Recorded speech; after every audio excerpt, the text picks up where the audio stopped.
tribes who lived just before the coming of the Prophet Muhammad sallallahu alaihi wasallam.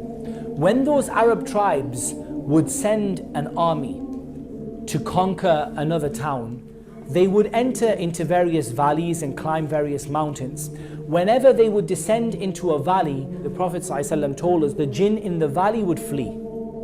And that's normal. It's a normal reaction of a lot of animals, right?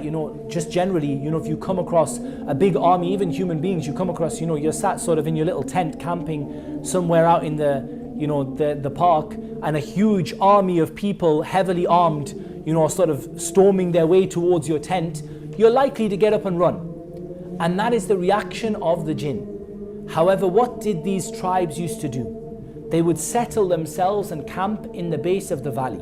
And then they would raise up their hands and they would start to call and supplicate to the jinn. And this is something that is almost universally accepted in every culture, that there have been people in every culture, in every religion, who have worshipped the spirits, the jinn, the dead, whatever you want to call it. They have worshipped the jinn. So we see that throughout many cultures, and there are as many examples of this in Christianity and Judaism and Hinduism and Buddhism, of people who sought help and sought to call upon the spirits, call upon the jinn. So what used to happen when those jinn who had fled from the oncoming army used to hear the people calling upon them and supplicating to them and asking them for help, then they would realize that these people had a fear of them.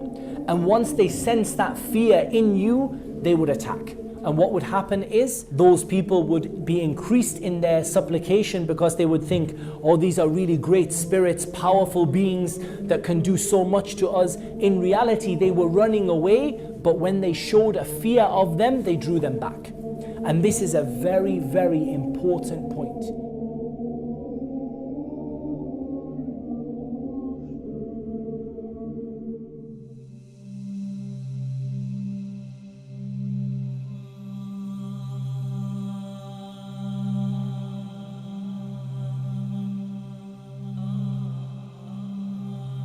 The jinn have certain abilities which may appear to us to be supernatural. And this is where we start to delve into the realm of the paranormal a little bit. And that is that the jinn clearly have abilities that to us appear to be supernatural. And this is where you get sort of the supernatural and the paranormal, and the lights flick on and off and the doors open and the windows open, there's nobody there. The jinn do have abilities that seem to us to be supernatural.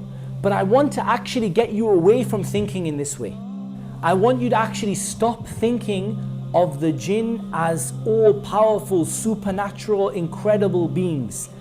At the end of the day, when you see many different animals and they have an ability that you don't have, you see the greatness of Allah and the creation of Allah, but it doesn't surprise you. When I tell you birds fly through the sky, you don't get nightmares for 3-4 days.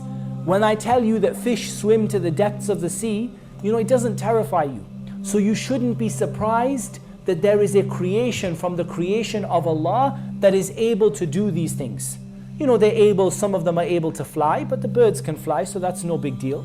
Some of them are able to sort of take different forms, and that's something that is different for us. But again, it's simply what Allah has given them the ability to do. And we see certain animals that are able to change their color, able to change their shape to a certain degree, that are able to camouflage themselves. And again, this is something from the creation of Allah, and it makes us recognize the greatness of God and the creation of God. But it doesn't necessarily terrify us, and it doesn't make us fall into paranoia and various other things. So we should be very careful with the jinn, that when it comes to the jinn, we recognize they are simply a creation from the creation of Allah. Just like the other creation that Allah has created, they have some things that they can do that we can't do, and there are some things that we can do that they can't do. Understand that the jinn do not deserve to be feared. And as soon as you show them fear, they will take maximum advantage of the fear that you show them. As soon as you start to show them fear, they will play with you, they will pull out all the tricks. I'm talking about the windows will open, the lights will go on and off, human beings start appearing left, right and center, things start floating, knives start flying, pots and pans start going across the room. This is when you show them fear. When you don't show them fear, when you show them that you understand that they are simply a created being, you know, if they throw a pan across the room, I'd be tempted to pick the pan up and throw it back and say, you can throw the pan, I can throw the pan.